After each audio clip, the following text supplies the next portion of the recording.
The Outline of History, being a plain history of life and mankind by H.G. Wells, revised and brought up to the end of the Second World War by Raymond Postgate, with maps and plans by J.F. Organ. It was a brilliant elucidation of what had been utterly perplexing. Paul had never seen Jesus. His knowledge of Jesus and his teaching must have been derived from the hearsay of the original disciples. Well, if he heard from witnesses, then it wasn't hearsay. It is clear that he apprehended much of the spirit of Jesus and his doctrine of a new birth. Well, what he said was hearsay, though. But he built this into a theological system, a very subtle and ingenious system whose appeal to this day is chiefly intellectual.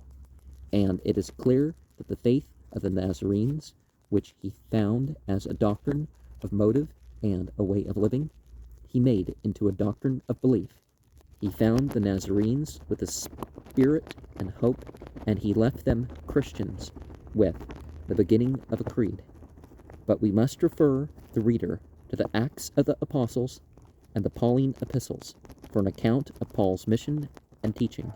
He was a man of enormous energy, and he taught at Jerusalem, Antioch, Athens, Corinth, Ephesus, and Rome.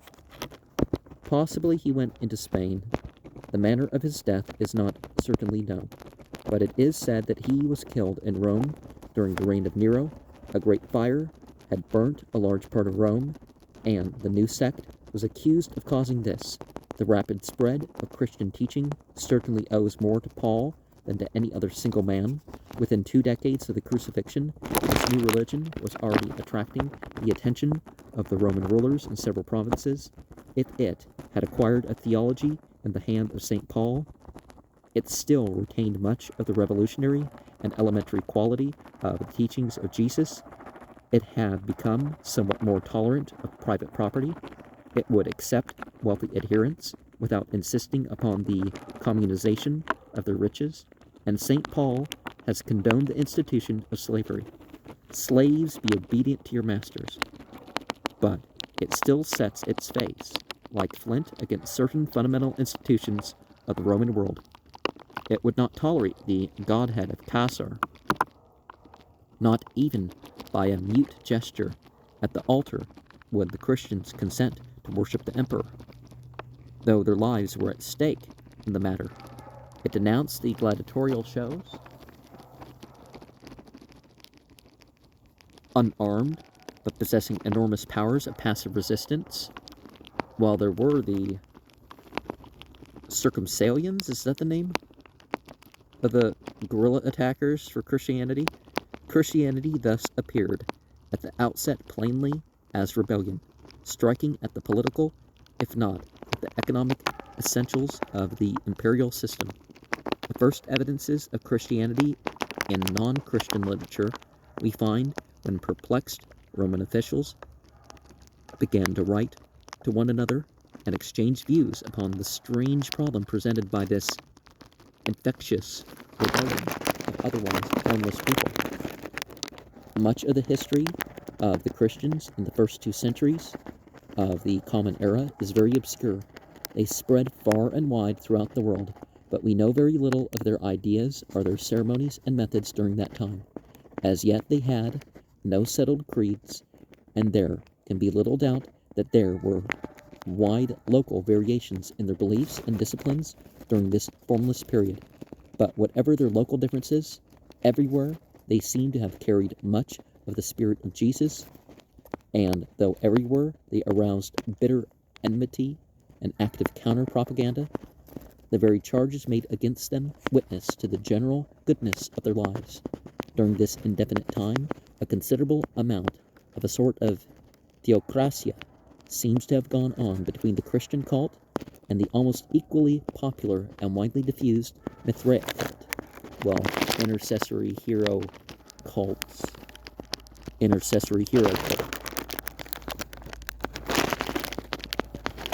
And the cult of Serapis Isis Osiris. From the former, it would seem the Christians adopted Sunday as their chief day of worship instead of the Jewish Sabbath, or the Sabbath observed according to Jesus. The abundant use of candles in religious ceremonies, the legend of the adoration by the shepherds, and probably also those ideas and phrases so distinctive of certain sects to this day about being washed in the blood of Christ. Of course, it was symbolic to the Christian. Other groups might have had been baptized in the blood of an actual bull or something, and of Christ being a blood sacrifice. For we have to remember that a death by crucifixion is hardly a more bloody death than hanging. To speak of Jesus shedding his blood for mankind is really the most inaccurate expression, even when we remember that he was scourged and that he wore a crown of thorns and that his side was pierced by a spear.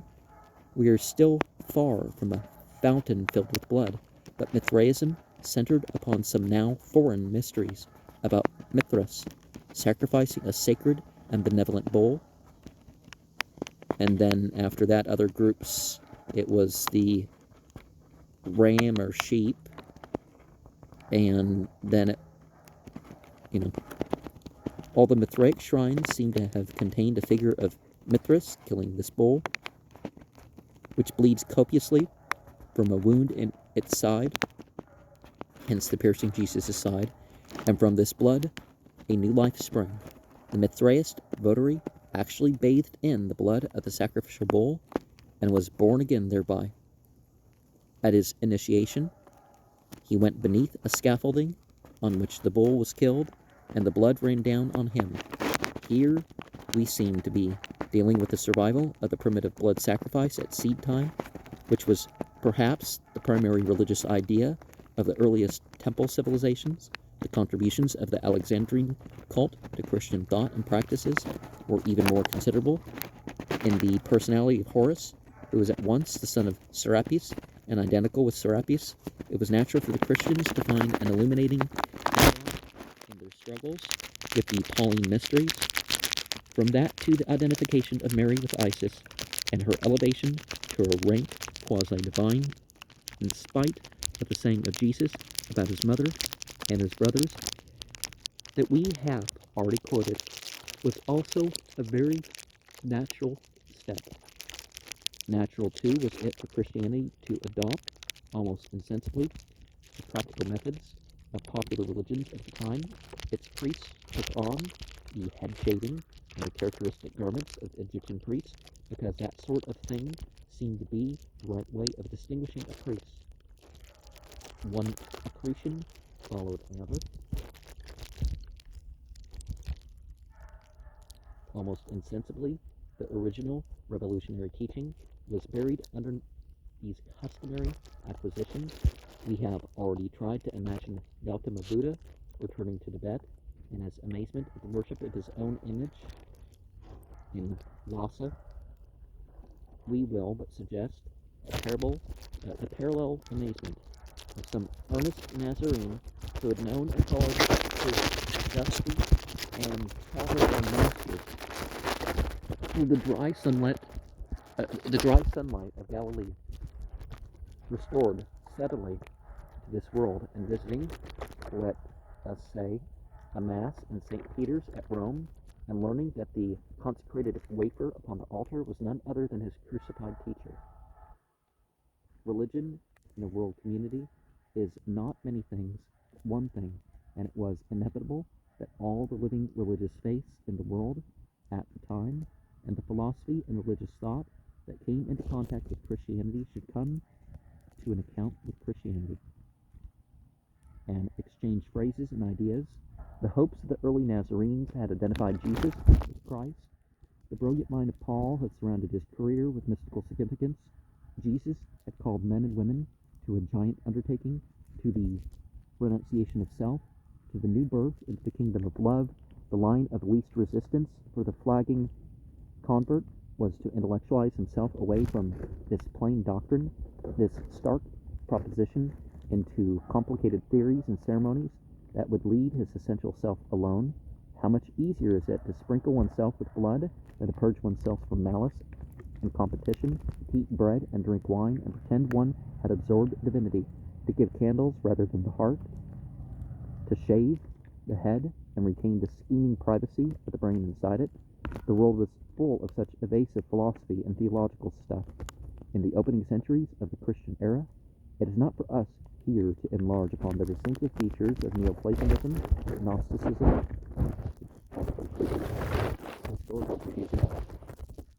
Hellenism, and the like teachings which abounded in the Alexandrian world. But it was all one world with that in which the early Christians were living. The writings of such men as Origen, Plotinus, Augustine, and others witness to the inevitable give and take of the time. Jesus called himself the Son of God and also the Son of Man, but he laid little stress on who he was or what he was, and much upon the teachings of the kingdom, in declaring that he was more than a man and divine. While, as I said, you can argue very strongly that he didn't declare that he was more than a man, unless you're saying, well, he was a prophet. But that doesn't mean, Paul and his other followers, whether they were right or wrong, opened up a vast field of argument. Was Jesus God, or had God created him? Was he identical with God or separate from God? It is not the function of the historian to answer such questions, but he is bound to note them and to note how unavoidable they were because of the immense influence they have had upon the whole subsequent life of Western mankind. By the 4th century of the Christian era, we find all the Christian communities so agitated and exasperated by tortuous and elusive arguments about the nature of God as to be largely negligent of the simpler teachings of charity, service, and brotherhood that Jesus had inculcated. The chief views that the historian notices are those of the Arians, the Sabellians, and the Trinitarians. The Arians followed Arius, who taught that Christ was less than God. The Sabellians taught that he was a mode or an aspect of God. God was creator, savior, and comforter, just as one man may be father, trustee, and guest. The Trinitarians, of whom Athanasius was the great leader, taught that the Father, the Son, and the Holy Ghost were three distinct persons, but one God. The reader is referred to the Athanasian Creed for the exact expression of the latter mystery, and for the alarming consequences to him of any failure to grasp and believe it. To Gibbon, he must go for a derisive statement of these controversies. The present writer can deal with them neither with awe nor derision. They seem to him, he must confess, a disastrous abolition of the human mind, entirely inconsistent with the plain account of Jesus preserved for us in the Gospels. Orthodoxy became a test not only for Christian office, but for Christian trade and help. It's interesting how they call the later doctrines orthodoxy, but if you're direct, you're not part of the orthodoxy, are you? Because honestly, the right belief should be one that gets you directly to the sources. A small point of doctrine might mean affluence or beggary to man. It is difficult to read the surviving literature of the time without a strong sense of the dogmatism, the spites, rivalries, and pedantries of the men who tore Christianity to pieces for the sake of these theological refinements. Most of the Trinitarian disputes, for it is chiefly Trinitarian documents that survive, accuse their antagonists, probably with truth, of mean and secondary motives, but they do so in a manner that betrays their own base spirit very clearly. Arius, for example, accused of adopting heretical opinions because he was not appointed bishop of Alexandria. Riots and communications and banishments punctuated these controversies, and finally came official persecutions. These fine differences about the constitution of the deity interwove with politics and international disputes. Men who quarreled over business affairs, wives who wished to annoy their husbands, developed antagonistic views upon this exalted theme. Most of the barbarian invaders of the empire were Arians, probably because their simple minds found the Trinitarian position incomprehensible. It is easy for the skeptic to balk at these disputes, but even if we think that these attempts to say exactly how God was related to himself were presumptuous and intellectually monstrous, nevertheless, we are bound to recognize that beneath these preposterous refinements of impossible dogmas, there lay often a real passion for truth, even if it was truth ill-conceived. Both sides produced genuine martyrs, and the zeal of these controversies, though it is a base and often malicious zeal, did at any rate make the Christian sects very energetically propagandist and educational. Moreover, because the history of the Christian body in the 4th and 5th centuries is largely a record of these unhappy disputes, that must not blind us to the fact that the spirit of Jesus did live and ennoble many lives among the Christians. The text of the Gospels, though it was probably tampered with during this period, was not destroyed, and Jesus of Nazareth, in his own manifest inimitable greatness, still taught through that text. Nor did these unhappy quarrels prevent Christianity from maintaining a united front against gladiatorial shows and against the degrading worship of idols and of the god Castor. Plenty of idols in the church nowadays. Well, a lot of churches don't have them, though. Section 6.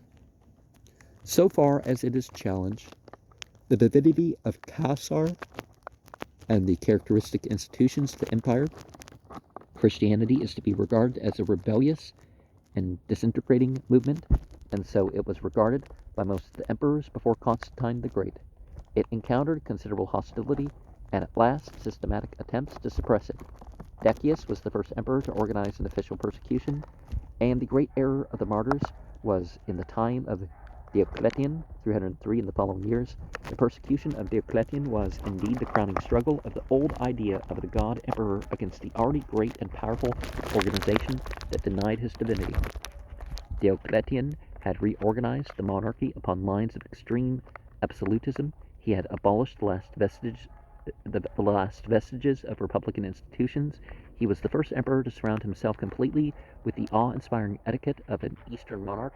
He was forced by the logic of his assumptions to attempt the complete eradication of a system that flatly denied them. The test in the persecution was that the Christian was required to offer sacrifice to the emperor, though Diocletian, still adverse to the effusion of blood, had moderated the fury of Galerius, who proposed that everyone refusing to offer sacrifice should immediately be burnt alive. The penalties inflicted on the obstinacy of the Christians might be deemed sufficiently rigorous and effectual. It was enacted that their churches in all the provinces of the empire should be demolished to their foundations, and the punishment of death was denounced against all who should presume to hold any secret assemblies for the purpose of religious worship. The philosophers, who now assumed the unworthy office of directing the blind zeal of persecution, had diligently studied the nature and genius of the Christian religion, and as they were not ignorant that the speculative doctrines of the faith were supposed to be contained in the writings of the prophets, of the evangelists, and of the apostles, they most probably suggested the order that the bishops and presbyters should deliver all their sacred books into the hands of the magistrates, who were commanded under the severest penalties to burn them in a public and solemn manner. Well, the non-official canon, some of them probably completely disappeared. By the same edict, the property of the church was at once confiscated, and the several parts of which it might consist were either sold to the highest bidder, united to the imperial domain, bestowed on the cities or corporations, or granted to the solicitations of rapacious courtiers. After taking such effectual measures to abolish the worship and to dissolve the government of the Christians, it was thought necessary to subject to the most intolerable hardships the condition of those perverse individuals who should still reject the religion of nature, of Rome and of their ancestors. well, religion of nature and some cult of personifications and worship of government authority is not exactly the same thing as, religion of nature. Persons of liberal birth were declared incapable of holding any honors or employments. Slaves were forever deprived of the hopes of freedom, and the whole body of the Christians were put out of the protection of the law. The judges were authorized to hear and to determine every action that was brought against a Christian, but the Christians were not permitted to complain of any injury which they themselves had suffered. And those unfortunate sectaries were exposed to the severity, while they were excluded from the benefits of public justice. This edict was scarcely exhibited to the public view in the most conspicuous place in Nicomedia before it was torn down by the hands of a Christian who expressed, at the same time, by the bitterest of invectives, his contempt as well as abhorrence for such impious and tyrannical governors. His offense, according to the mildest laws, amounted to treason and deserved death. If it be true that he was a person of rank and education, those circumstances could serve only to aggravate his guilt. He was burnt, or rather roasted, by a slow fire, and his executioners, zealous to revenge the personal insult which had been offered to the emperors, exhausted every refinement of cruelty without being able to subdue his patience or to alter the steady and insulting smile which in his dying agonies he still preserved in his countenance. Gibbon, The Decline and Fall of the Roman Empire, chapter 16. So, with the death of this unnamed martyr, the great persecution opened. But as Gibbon points out, our information as to its severity is of very doubtful value. He estimates the total of victims as about 2,000 and contrasts this with the known multitudes of Christians martyred by their fellow Christians during the period of the Reformation. Gibbon was strongly prejudiced against Christianity, and here he seems disposed to minimize the fortitude and sufferings of the Christians. Well, from the start, Christian groups were at war with each other, so it wasn't exactly prejudice, but, pattern recognition. In many provinces, no doubt, there must have been a great reluctance to enforce the edict, but there was a hunt for the copies of Holy Writ, and in many places a systematic destruction of Christian churches. Well, none of their symbols and stuff were so unique that you instantly knew that there was a Christian church. There were tortures and executions, as well as a great crowding of the gaols with Christian presbyters and bishops. We have to remember that the Christian community was now a very considerable element of the population, and that an influential proportion of the officials charged with the execution of the edict were themselves of the prescribed faith. Galerius, who was in control of the eastern provinces, was among the most vigorous of the persecutors, but in the end, on his deathbed, 311, he realized the futility of his attacks upon this huge community and granted toleration in an edict, the gist of which Gibbon translates as follows: among the important cares which have occupied our mind for the utility and preservation of the empire, it was our intention to correct and reestablish all things according to the ancient laws and public discipline of the Romans. We were particularly desirous of reclaiming into the way of reason and nature the deluded Christians who had renounced the religion and ceremonies instituted by their fathers, and presumptuously despising the practice of antiquity, had invented extravagant laws and opinions according to the dictates of their fancy, and had collected a various society from the different provinces of our empire. The edicts which we have published to enforce the worship of the gods, having exposed many of the Christians to danger and distress, many having suffered death, and many more who still persist in their impious folly, being left desolate of any public exercise of religion, we are disposed to extend to those unhappy men the effects of our wonted clemency. We permit them, therefore, freely to profess their private opinions and to assemble in their conventicles without fear or molestation, provided always that they preserve a due respect to the established laws and government. By another rescript, we shall signify our intentions to the judges and magistrates, and we hope that our indulgence will engage the Christians to offer up their prayers to the deity whom they adore for our safety and prosperity, for their own and for that of the Republic. In a few years, Constantine the Great was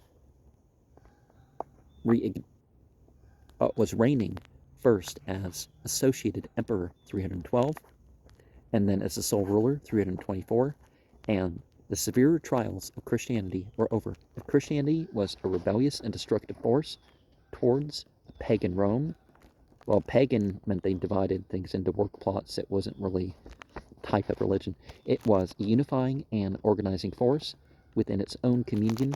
This fact, the genius of Constantine grasped. The spirit of Jesus, for all the doctrinal dissensions that prevailed, made a great Freemasonry throughout and even beyond the limits of the empire. The faith was spreading among the barbarians beyond the border. It had extended into Persia and Central Asia. It provided the only hope of a moral solidarity he could discern in the great welter of narrow views and self-seeking over which he had to rule.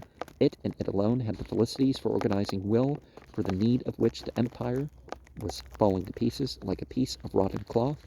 In 312, Constantine had to fight for Rome and his position against Maxentius.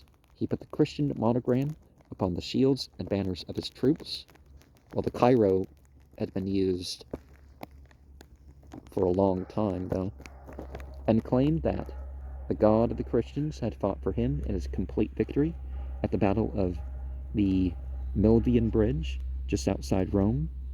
By this act, he renounced all those pretensions to divinity that the vanity of Alexander the Great had first brought to the Western world. Now, Alexander the Great was kind of put into a certain context, and I'm not sure that we can say that it went that far with him historically. And with the applause and enthusiastic support of the Christians, he established himself as a monarch more absolute even than Diocletian. In a few years' time, Christianity had become the official religion of the empire, and in 337 of the Common Era, Constantine, upon his deathbed, was baptized a Christian. Section 7. The figure of Constantine the Great is at least as that of Alexander the Great or Augustus Caesar. We know very little of his personality or his private life.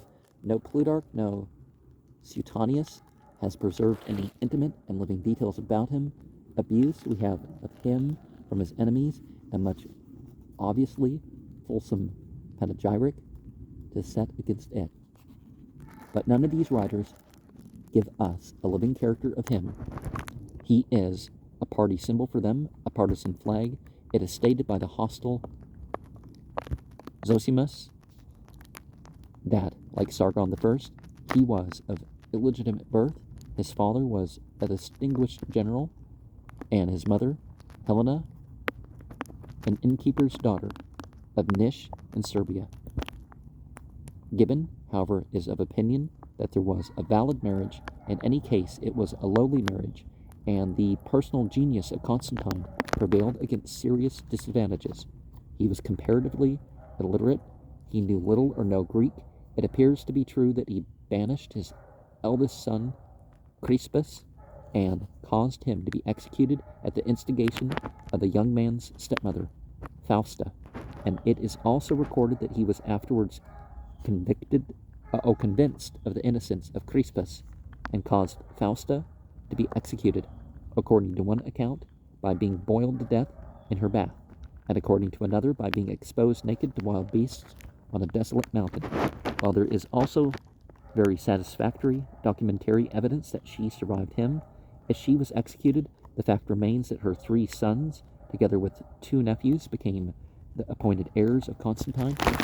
Clearly, there is nothing solid to be got from this libellous tangle, and such salvo as is possible with these scanty materials is to be found admirably done by Gibbon, chapter 18. Gibbon, because of his anti-Christian animus, is hostile to Constantine, but he admits that he was temperate and chaste. He accuses him of prodigality because of his great public buildings and of being vain and desolate, because in his old age he wore a wig. Gibbon wore his own hair tied with a becoming black bow and a diadem, and magnificent robes, but all the later emperors after Diocletian wore diadems and magnificent robes. Yet if the personality of Constantine the Great remains phantom-like, if the particulars of his domestic life reveal nothing but a vague tragedy, we can still guess at much that was in his mind. It must, in the closing years of his life, have been a very lonely mind.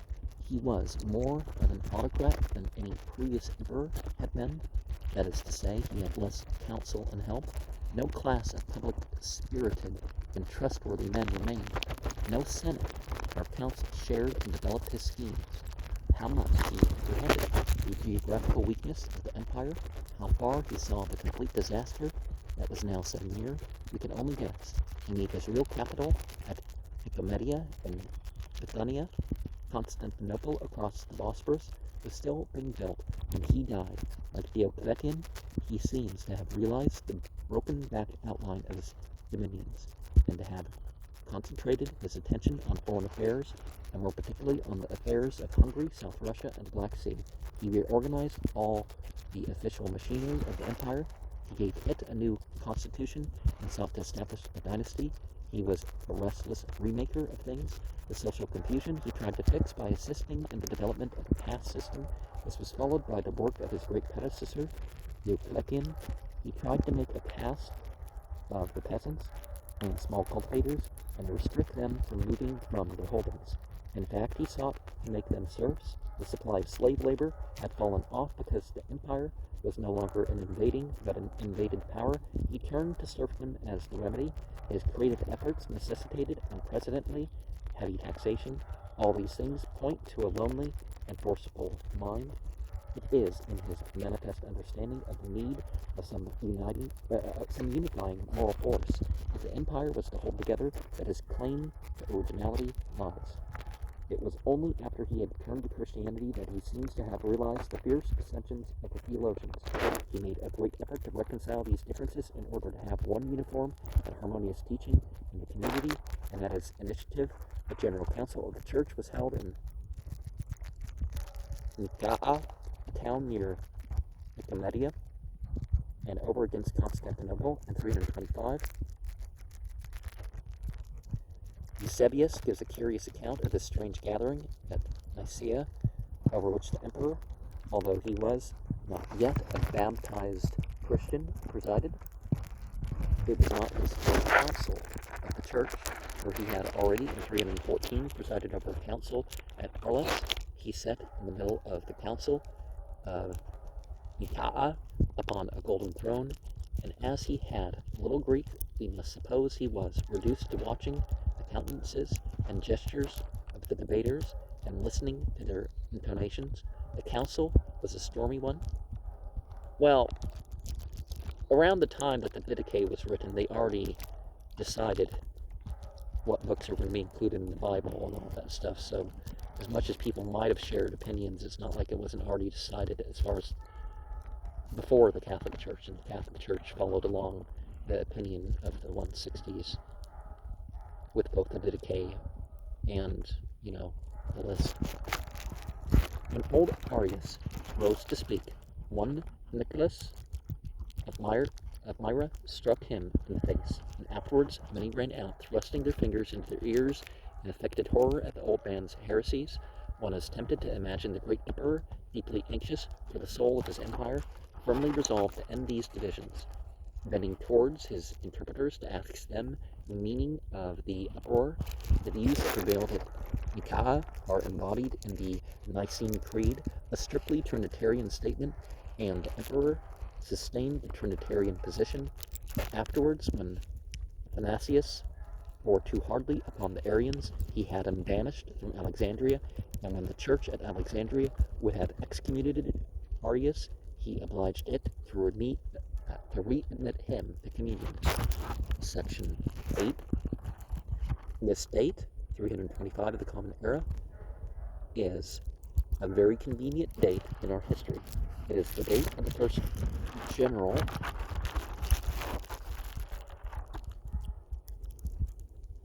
ecumenical council of the entire Christian world, that at Arles, we have mentioned, had been a gathering of only the western half.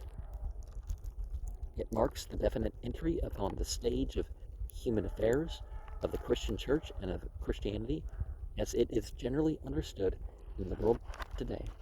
It marks the exact definition of Christian teaching by the Nicene Creed.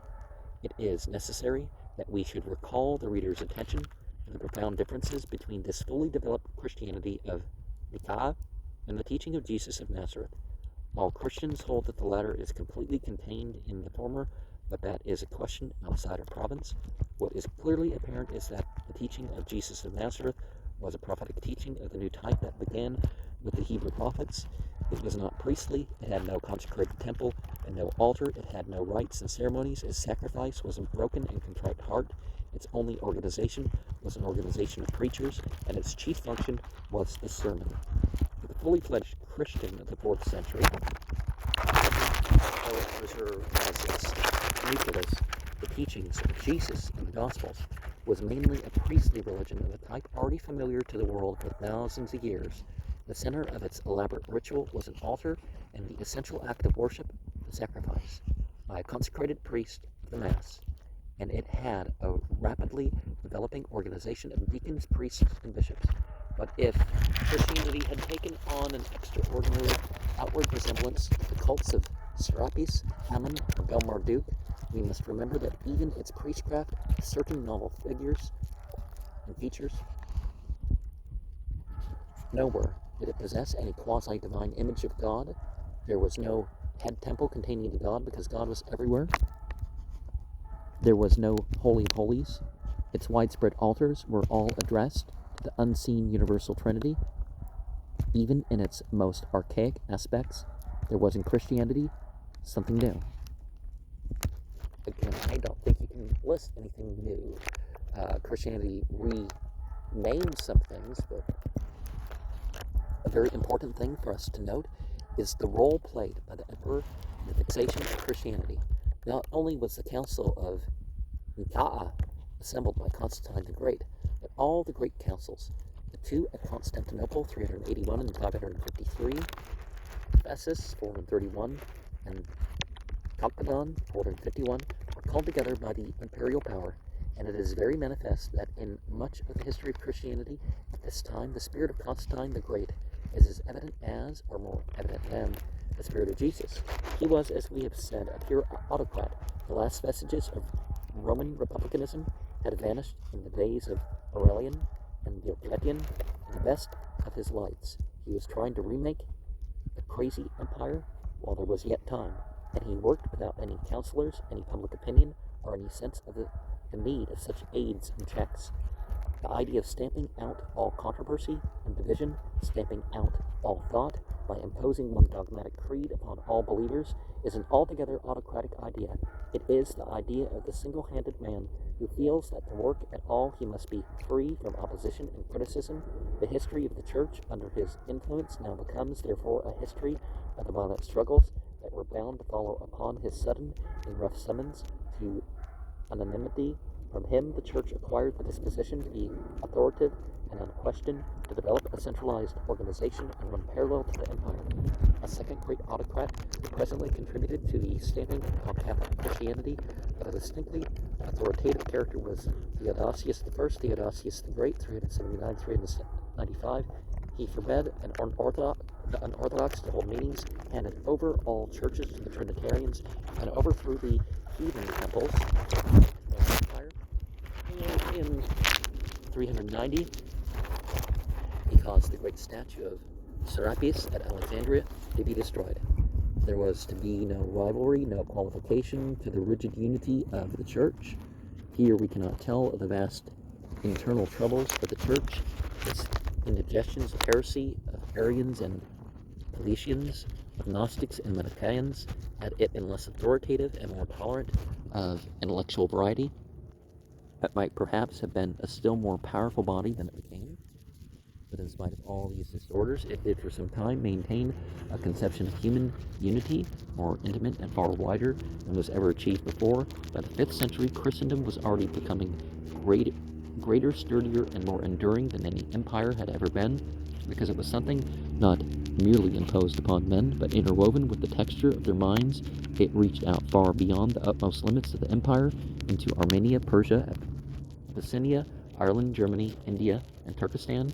Though made up of widely scattered congregations, it was thought of as one body of Christ, one people of God. This ideal unity found expression in many ways. Intercommunication between the various Christian communities was very active. Christians upon a journey were always sure of a warm welcome and hospitable entertainment for the fellow disciples. Messengers and letters were sent freely from one church to another. Missionaries and evangelists went continually from place to place. Documents of various kinds, including gospels and apostolic epistles, circulated widely. Thus, in various ways, the feeling of unity found expression, and the development of widely separated parts of Christendom conformed more or less closely to the common type. Encyclopedia Britannica, or the Church History, 336 is the page. Christendom retained at least the formal tradition of this Western unity of spirit until 1054, when the Latin-speaking Western Church and the main and original Greek-speaking Church, the Orthodox Church, severed themselves from one another, ostensibly upon the question of adding 2 words to the creed. The older creed had declared that the Holy Ghost proceeded from the Father. The Latins wanted to add, and they did add, Filioque, and from the Son, and placed the Greeks out of their communion because they would not follow this lead. But already as early as the 5th century, the Christians in eastern Syria, Persia, Central Asia, there were churches at Merv, Herat, and Samarkand, and India, had attached themselves on a similar score. These extremely interesting Asiatic Christians are known in history as the Nestorian Church, and their influence extended into China. The Egyptian and Abyssinian churches also detached themselves very early upon similarly inexplicable points. Well, some of them predated the Catholics, so it wasn't like there was necessarily a unity to begin with the Christian church. Long before this formal separation of the Latin and Greek-speaking halves of the main church, however, there was a practical separation following upon the breaking up of the empire. Their conditions diverged from the first, while the Greek-speaking Eastern Empire held together and the emperor at Constantinople remained dominant in the church. The Latin half of the empire, as we have already told, collapsed and left the Western Church free of any such imperial control. Moreover, while ecclesiastical authority in the Empire of Constantinople was divided between the high bishops or patriarchs of Constantinople, Antioch, Alexandria, and Jerusalem, authority in the West was concentrated in the patriarch or Pope of Rome. The Bishop of Rome had always been recognized as first among the patriarchs, and all these things conspired to justify exceptional pretensions upon his part to the quasi-imperial authority. With the final fall of the Western Empire, he took over the ancient title of Pontifex Maximus, which the emperors had held, and so became the supreme sacrificial priest of the Roman tradition. Over the Christians of the West, his supremacy was fully recognized, but from the beginning it had to be urged with discretion within the dominions of the Eastern Emperor and the jurisdictions of the other 4 patriarchs. Ideas of worldly rule by the Church were already prevalent in the 4th century. St. Augustine, a citizen of Hippo in North Africa, who wrote between 354 and 430, gave expression to the developing political ideas of the Church in his book, The City of God. The City of God leads the mind very directly towards the possibility of making the world into a theological and organized kingdom of heaven. The city, as Augustine puts it, is a spiritual society of the predestined faithful. Well, predestined doesn't mean that people were not responsible for their decisions.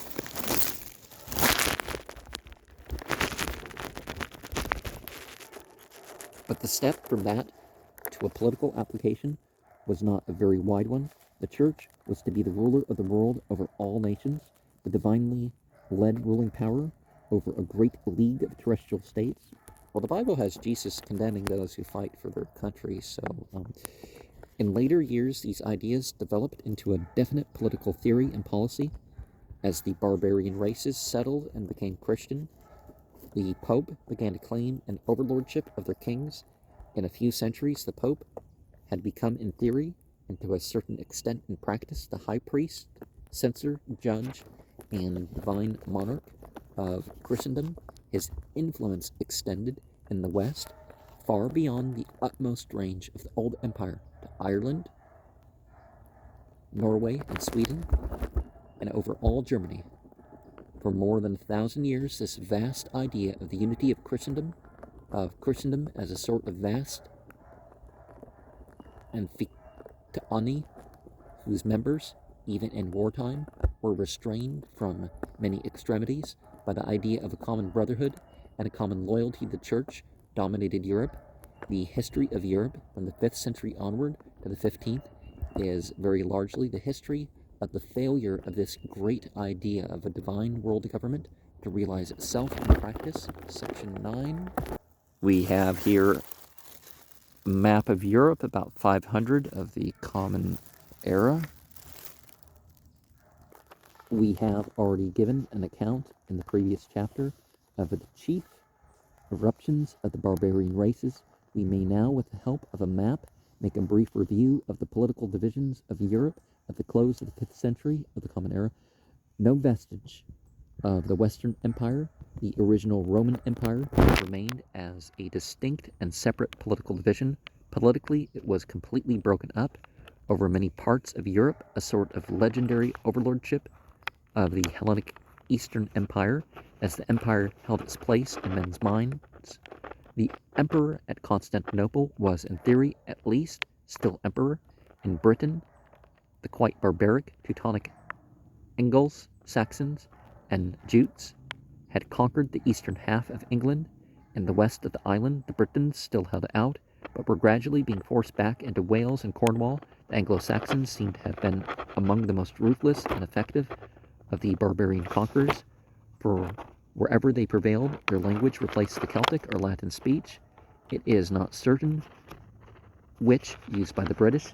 These Anglo-Saxons were as yet not Christianized. Most of the Gaul, Holland, and the Rhineland was under the fairly vigorous, Christianized, and much more civilized kingdom of the Franks, but the Rhone Valley was under the separate kingdom of the Burgundians. Spain and some of the south of France were under the rule of the Visigoths, but the Suevi were in possession of the northwest corner of the peninsula of the Vandal kingdom in Africa. We have already written, and Italy, still in its population and habits Roman, came under the rule of the Ostrogoths. There was no emperor left in Rome. Theodoric I ruled there as the first of a line of Gothic kings, and his rule extended across the Alps into Pannonia and down the Adriatic to Dalmatia and Serbia. To the east of the Gothic kingdom, the emperors of Constantinople ruled definitely. The Bulgars were still at this time a Mongolian tribe of the horse-riding nomads in the region of the Volga. The Aryan Serbs had recently come southward to the shores of the Black Sea into the original home of the Visigoths. The Turco-Finnish Magyars were not yet in Europe. The Lombards were as yet north of the Danube. The 6th century was marked by a phase of vigor on the part of the Eastern Empire under the Emperor Justinian, 527 to 565. The Vandal kingdom was recovered in 534. The Goths were expelled from Italy in 553. As soon as Justinian was dead, 565, the Lombards descended into Italy and settled in Lombardy, but they left Ravenna, Rome, southern Italy, and North Africa under the rule of the Eastern Empire. Such was the political condition of the world in which the idea of Christendom developed. The daily life of that time was going on at the very low level indeed, physically, intellectually, and morally.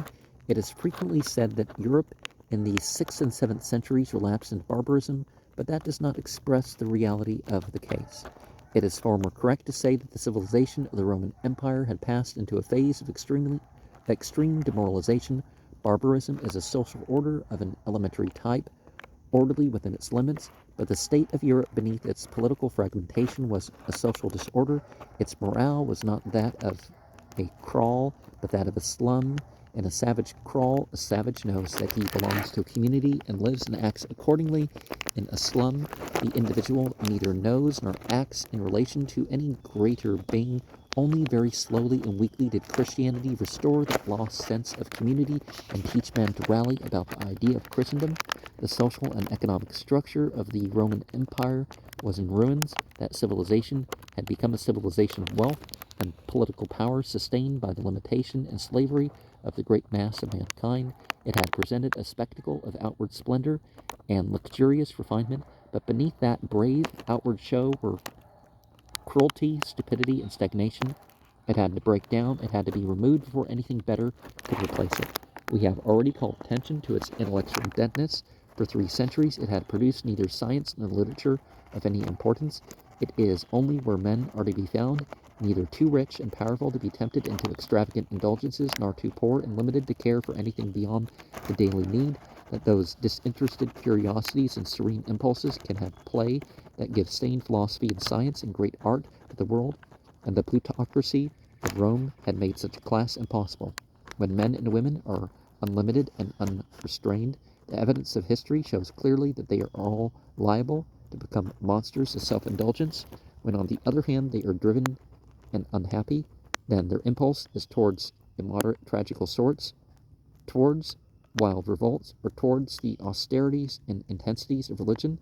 It is not perhaps true to say that the world became miserable in these dark ages to which we have now come. Much nearer the truth is to say that the violent and vulgar fraud of Roman imperialism, that world of politicians, adventurers, landowners, and financiers collapsed into a sea of misery that was already there. Our histories of these times are very imperfect. There were few places where men could write, and little encouragement to write at all. No one was sure even of the safety of his manuscript, or of the possibility of its being read, but we know enough to tell that this age was an age not merely of war and robbery, but of famine and pestilence. No effective sanitary organization had yet come into the world, and the migrations of the time must have destroyed whatever hygienic balance had been established. Attila's ravages in North Italy were checked by an outbreak of fever in 452. There was a great epidemic of bubonic plague towards the end of the reign of Justinian in 565, which did much to weaken the defense of Italy against the Lombards. In 543, 10,000 people had died in one day in Constantinople. Gibbon says each day plague was raging in Rome in 590. The 7th century was also a plague-stricken century. The Englishman Bede, one of the few writers of his time, records pestilences in England in 664, 672, 678, and 683, no fewer than 4 in 20 years. Given couples the Justinian epidemic with comet of 531, and with the very frequent and serious earthquakes that reigned. Many cities of the east were left vacant, and in several districts of Italy, the harvest and the vintage withered on the ground. He alleges a visible decrease of the human species, which has never been made good in some of the fairest countries of the globe. Many, but too many, in those dark days, it seemed that all learning and all that made life seemly and desirable is perishing. How far common lot was unhappier under these conditions of squalor and insecurity than it had been under the grinding order of the imperial system, it is impossible to say. There was possibly much local variation, the rule of violent bullies here and a good-tempered freedom there, famine this year and plenty the next. If robbers abounded, tax-gatherers and creditors had disappeared. Such kings as those of the Frankish and Gothic kingdoms were really phantom rulers to most of their so-called subjects. The life of each district went on at a low level, with little trade or travel. Greater or lesser areas of the countryside would be dominated by some able person claiming with more or less justice the title of lord or count or duke from the tradition of the later empire or from the king. Such local nobles would assemble bands of retainers and build themselves strongholds. Often they adapted pre-existing buildings. The Colosseum at Rome, for example, the arena of many great gladiatorial shows, was converted into a fortress, and so was the amphitheater at Arles, and so also was the great tomb of Hadrian at Rome. In the decaying and now insanitary towns and cities, shrunken bodies of artisans would hold together and serve the needs of the cultivating villages about them by their industry, placing themselves under the protection of some adjacent noble. 10. A very important share in the social recrystallization that went on in the 6th and 7th centuries after the breakdown and fusion of the 4th and 5th was taken by the Christian monastic orders that were now arising in the Western world. Monasteries had existed in the world before Christianity. During the period of social unhappiness among the Jews, before the time of Jesus of Nazareth, there was a sect of Essenes who lived apart in communities, vowed to austere lives of solitude, purity, and self-denial. One of the figures central to the Christian story was of the century before amongst that community.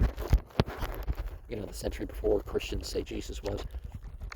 Buddhism, too, had developed its communities of men who withdrew from the general effort and commerce of the world to lead lives of austerity and contemplation. Indeed, the story of Buddha, as we have told it, shows that such ideas must have prevailed in India long before his time, and that at last he repudiated them. Quite early in the history of Christianity, there arose a similar movement away from the competition and heat and stress of the daily life of men.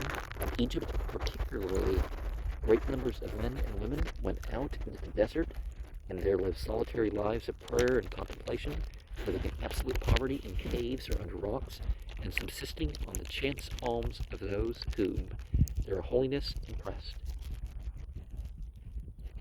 Such lives that signify little to the historian. They are indeed, of their very nature, lives withdrawn from history. Were it not for the turn of this monastic tendency,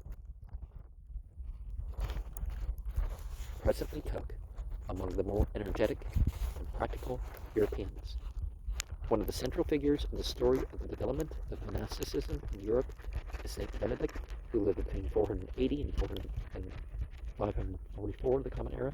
He was born at Spoleto in Italy, and he was a young man of a good family and ability. The shadow of the times fell upon him, and like Buddha, he took to the religious life, and at first set no limit to his austerities.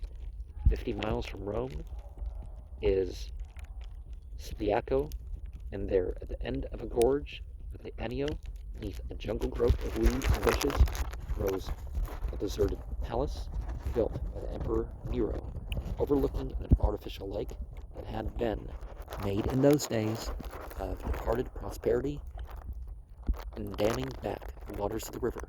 Here, with a hair shirt as his chief possession, Benedict took up his quarters in a cave in the high southward looking cliff that overhangs the stream, in so inaccessible a position that his food had to be lowered to him on a cord by a faithful admirer.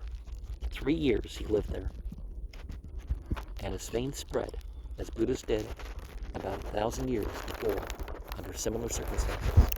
As in the case of Buddha, the story of Benedict has been overlaid by foolish and credulous disciples with a mass of silly stories of miracles and manifestations. Presently we find him no longer engaged in self-torment, but controlling a group of 12 monasteries, the resort of a great number of people. Youths are brought to him to be educated, and the whole character of his life has changed. In Subiaco, he removed further southward to Monte Cassino, halfway between Rome and Naples. a lonely and beautiful mountain in the midst of a great circle of majestic heights. Here it is interesting to note that in the 6th century of the Common Era, he found a temple of Apollo in a sacred grove, and the countryside still worshipping at this shrine. His first labors had to be missionary labors, and it was with difficulty that he persuaded the simple pagans to demolish the temple and cut down their grove. Well, Christians usually just, rework the sites. The establishment upon Montecasino became a famous and powerful center within the lifetime of its founder, mixed up with the imbecile inventions of marvel-loving monks about demons exorcised, disciples walking on the water, and dead children restored to life. We can still detect something of the real spirit of Benedict. Particularly significant are the stories that represent him as discouraging extreme mortification. He sent a damping message to a solitary who had invented a new degree in saintliness by chaining himself to a rock in a narrow cave. "Break thy chains," said Benedict, "for the true servant of God is chained not to rocks by iron, but to righteousness by Christ." And next to the discouragement of solitary self-torture, it is Benedict's distinction that he insisted upon hard work. Through the legends shines the clear indication of the trouble made by his patrician students and disciples, who found themselves obliged to toil instead of leading lives of leisurely austerity under the ministrations of the lower-class brethren. A third remarkable thing about Benedict was his political influence. He set himself to reconcile Goths and Italians, and it is clear that Totila, his Gothic king, came to him for counsel and was greatly influenced by him. When Totila retook Naples from the Greeks, the Goths protected the women from insult and treated even the captured soldiers with humanity. When Belisarius, Justinian's general, had taken the same place 10 years previously, he had celebrated his triumph by a general massacre. Now, the monastic organization of Benedict was a very great beginning in the Western world. One of his prominent followers was Pope Gregory the Great, 540 to 604, the first monk to become pope, 590. He was one of the most capable and energetic popes, sending successful missions to the unconverted, and particularly to the Anglo-Saxons. He ruled in Rome like an independent king, organizing armies, making treaties. To his influence is due the imposition of the Benedictine rule upon nearly the whole of Latin monasticism. Closely associated with these two names in the development of a civilizing monasticism out of the merely egotistic mortifications of the early recluses is that of Cassiodorus, 490 to 585. He was evidently much senior to Pope Gregory and younger by 10 years than Benedict, and like these two, he belonged to a patrician family, a Syrian family settled in Italy.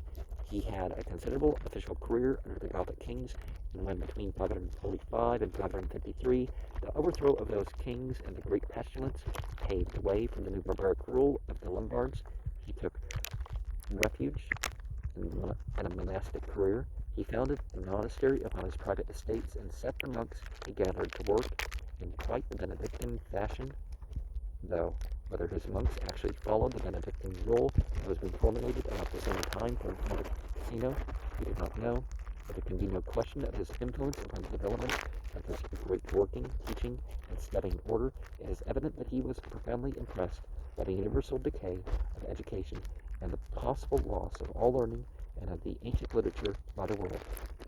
And from the first he directed his brethren to the task of preserving and restoring these things.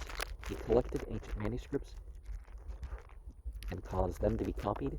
He made sundials, water clocks, and similar apparatus. A little last gleam of experimental science in the gathering darkness, he wrote a history of the Gothic kings, and what is more significant of his sense of the needs of the time, he produced a series of school books on the liberal arts and a grammar. Probably his influence was even greater than that of Saint Benedict in making monasticism into a powerful instrument for the restoration of social order in the Western world.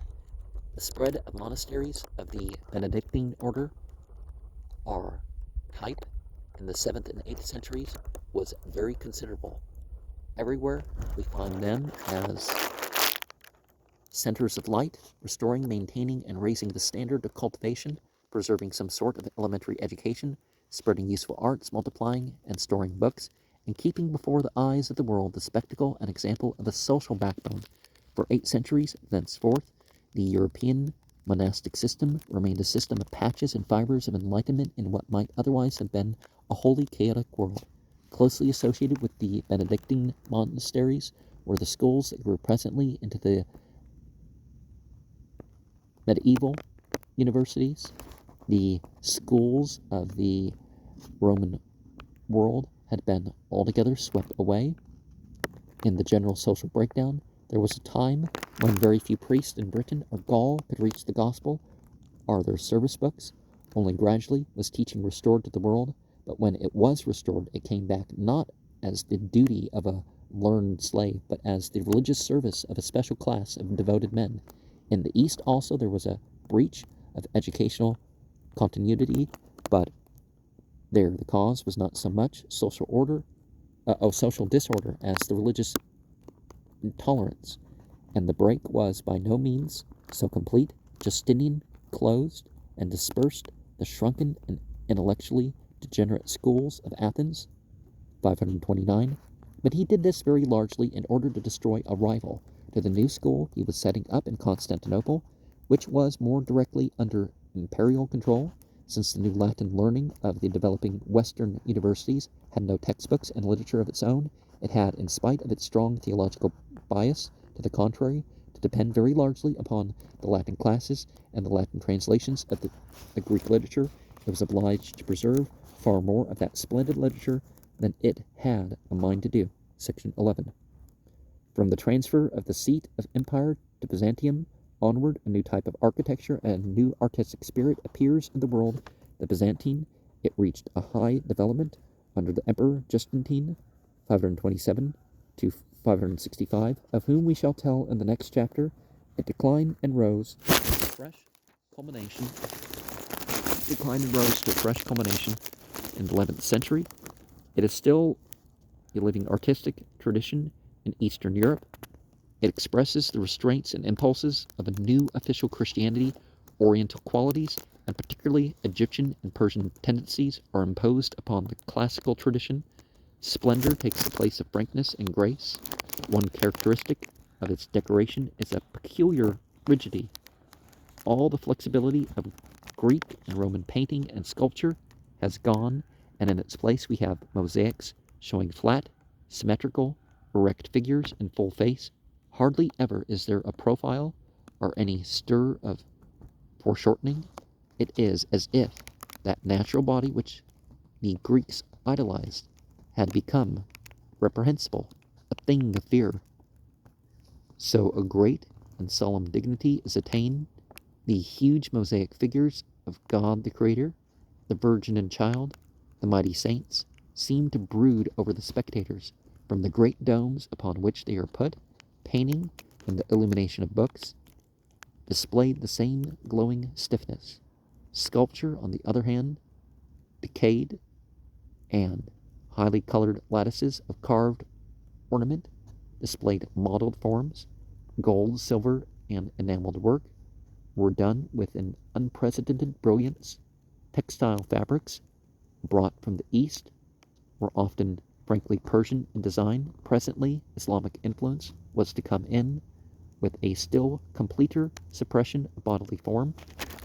Well, the biblical condemnation is even stricter, because no graven images is a much more serious sin in biblically based Christianity and Judaism. Music also became massive and important. The music of the early Christian centuries was devout and enthusiastic rather than elaborate, and it derived from Semitic rather than from Hellenic sources. Secular music was flatly prohibited, as the Bible teaches, a Christian maiden, said St. Jerome, ought not to know what a lyre or flute is. Obviously an exaggeration, but you know what he meant. Psalm singing and instrumentation were taken over by the Christians from the Jewish services and restricted more or less entirely to organized choirs. Antiphonal singing was common. The congregation sang hymns in unison, of course, for as yet part singing had not been devised. It was a great outlet for suppressed emotions. There appeared a profusion of hymns in Greek and Latin. Some are said to survive in existing hymns. St. Gregory the Great, that mighty church organizer, of whom we shall have more to tell in a subsequent chapter, established the liturgical music of the church in the 6th century. Well, some stuff would have naturally connected to the sounds of the language.